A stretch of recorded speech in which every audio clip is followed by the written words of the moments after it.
नमस्कार दोस्तों, स्वागत है आपका आपके अपने चैनल एएस एजुकेशन क्लासेज में। तो दोस्तों, जो लोग वर्ग 3 की तैयारी कर रहे हैं उनके लिए बाल विकास का आज मैं बहुत ही इंपॉर्टेंट टॉपिक लेके आया हूं, जो कि आपको बहुत ही कम मिलेगा, किसी भी चैनल पर नहीं मिलेगा। इसीलिए हमने इसको बनाने का फैसला किया है, वीडियो अपलोड करने का फैसला किया है, जिसका नाम है आशुबेल का सीखने का सिद्धांत, आशुबेल थ्योरी ऑफ लर्निंग। बहुत ही इंपॉर्टेंट है, कई बार पेपर में आती है, कई बार पूछा गया है पेपर में। तो आप इसे अच्छी तरह से, हमने इसको बनाया है आपके लिए, बहुत अच्छी तरह से समझाने का प्रयास किया है। तो जानते हैं आशुबेल कौन थे। आशुबेल का पूरा नाम था डेविड आशुबेल। इनका पूरा नाम था डेविड आशुबेल। डेविड आशुबेल एक संज्ञानात्मक साइंटिस्ट थे, कॉग्निटिव साइंटिस्ट थे। उन्होंने एक सिद्धांत दिया जिसे हम बोलते हैं आशुबेल का सीखने का सिद्धांत, आशुबेल थ्योरी ऑफ लर्निंग। कई बार क्वेश्चन पेपर में पूछा गया है कि जो आधुनिक संज्ञानात्मक सिद्धांत के अंतर्गत कौन आते हैं। तो आधुनिक संज्ञानात्मक सिद्धांत के अंतर्गत डेविड आशुबेल का भी नाम लिया जाता है। इनके सिद्धांत को आधुनिक संज्ञानात्मक विकास का सिद्धांत भी कहा जाता है। आधुनिक संज्ञानात्मक विकास का सिद्धांत भी कहा जाता है, बहुत इंपॉर्टेंट है, नोट कर लेना। तो आशुबेल का जो पूरा नाम था डेविड आशुबेल था। इन्होंने सीखने का जो सिद्धांत दिया था उसे हम आशुबेल का सीखने का सिद्धांत कहते हैं। और इसका जो दूसरा नाम है वो है आधुनिक संज्ञानात्मक विकास का सिद्धांत, या इसका एक और नाम से पूछा जाता है कभी कभी पेपर में, अग्रिम संगठन व्यवस्था का सिद्धांत। ये उन्होंने एक सिद्धांत और दिया था जिसका नाम है अग्रिम संगठन व्यवस्था का सिद्धांत। ये भी सिद्धांत जो दिया था वो डेविड आशुबेल ने दिया था, लेकिन इस सिद्धांत को अपन आधुनिक संज्ञानात्मक विकास का सिद्धांत भी कहते हैं। ये सिद्धांत जो था वो इस पर डिपेंड करता है कि बच्चे कैसे सीखते हैं, बच्चों के सीखने के कौन कौन से तरीके होते हैं, वो इस सिद्धांत में बताया गया है। तो सबसे पहले हम बात करते हैं कि डेविड आशुबेल ने जो सीखने के जो सिद्धांत बताए थे वो बताए थे चार सीखने के सिद्धांत बताए थे। 4 तरीकों से बच्चा सीख सकता है। तो पेपर में पूछा जाता है कि बच्चा कितने तरीकों से सीख सकता है डेविड आशुबेल के सिद्धांत के अनुसार, तो वो क्या है, 4 तरीकों से। तो 4 तरीके वो कौन कौन से। सबसे पहला तरीका है वो है रटकर सीखना, यानी कि जो पहला है वो रटकर सीखना। इसको इंग्लिश में रॉट लर्निंग बोलते हैं, या इसको बैंकिंग मॉडल भी बोलते हैं। बहुत इंपॉर्टेंट है, कई बार पेपर में पूछा गया है बैंकिंग मॉडल क्या होता है और इसका दूसरा नाम क्या है। दूसरा है सीखने का तरीका वो है अर्थपूर्ण करके सीखना, इंग्लिश में बोलते हैं मीनिंगफुल लर्निंग।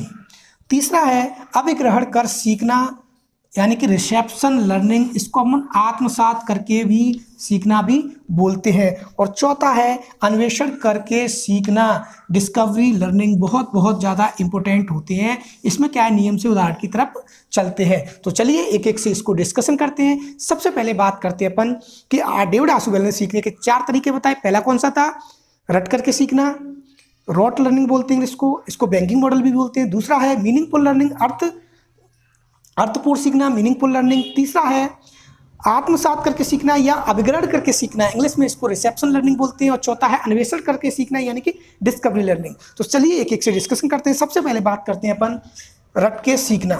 जैसा कि आपने देखा होगा कि छोटे क्लास के जो बच्चे होते हैं उनको बोल दिया जाता है कि इसको रट लो, तो वो रट लेते हैं, जैसा कहते हैं ज्यों कहते हो रट लेते हैं। और जब उनसे पूछो तो बिल्कुल वैसा ही वो बोल देते हैं। इसको बोलते हैं रट करके सीखना।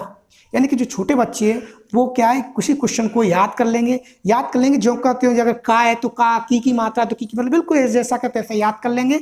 और जब इनसे सुनाने के लिए बोला जाएगा कि सुनाइए, तो वो ज्यों कहते हो सुना देते हैं। इसीलिए इसको बैंकिंग मॉडल कहते हैं। बैंकिंग में आपके क्या देखा होगा कि जब अपन किसी अपने अकाउंट की डिटेल निकलवाने जाते हैं तो वो एक क्लिक के माध्यम से पूरी जानकारी आपको दे देते हैं। तो वो क्या है, एक बैंकिंग मॉडल होता है। रटकर सीखने को बैंकिंग मॉडल कहते हैं। ये सीखने का सबसे अच्छा तरीका नहीं होता है, क्योंकि बच्चा इसमें केवल रट लेता है, उसे ये समझ नहीं होती कि ये है क्या, कैसे होता है, क्या होता है, केवल रट लेता है। तो रटकर सीखना तरीका कोई अच्छा तरीका नहीं माना गया है। अब बात करते हैं दूसरा तरीका है अर्थपूर्ण करके सीखना। ये बहुत महत्वपूर्ण है, इसको बोलते हैं मीनिंगफुल लर्निंग। इसमें क्या करता है, बच्चा किसी पैराग्राफ को पढ़ता है, किसी लाइन को पढ़ता है और उसका मीनिंग जानता है, एक्चुअली में ये होता क्या है, उसका मीनिंग जान। जैसे संज्ञानात्मक विकास है, तो संज्ञानात्मक विकास होता क्या है, वो उसकी खोज भी करेगा, छानबीन करेगा, उसके बारे में जान लेगा, उसका अर्थ जानेगा, तब वो सीख जाएगा। तो इसको बोलते हैं अपन अर्थपूर्ण करके सीखना, मीनिंगफुल लर्निंग। बहुत ही ज़्यादा इंपॉर्टेंट है। अगर बच्चा अर्थपूर्ण करके सीखता है किसी को, तो वो जल्दी सीख जाता है और उसका जो ज्ञान है वो लंबे समय तक रहता है। तीसरा है आपका अभिग्रहण कर सीखना।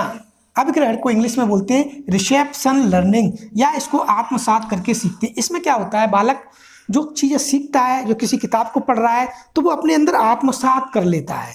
जब भी उसको पूछो तो पूरा डिटेल देता है, उसकी पूरी जानकारी प्रोवाइड कराता है, वो इसको कभी भूलता नहीं है। ये अच्छा तरीका बताया गया है सीखने का, अभिग्रहण कर सीखना, रिसेप्शन लर्निंग, इसको बोलते हैं आत्मसात करके सीखना। बहुत ही अच्छा तरीका है सीखने का।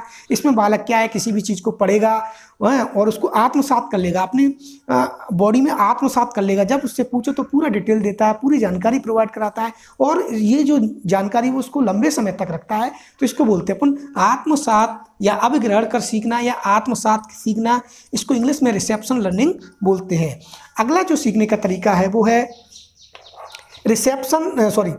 अन्वेषण कर सीखना, डिस्कवरी लर्निंग। सबसे ज़्यादा इम्पोर्टेंट यही होता है। इसमें क्या है कि बालक किसी की किताब को पढ़ता है और उसकी पूरी छानबीन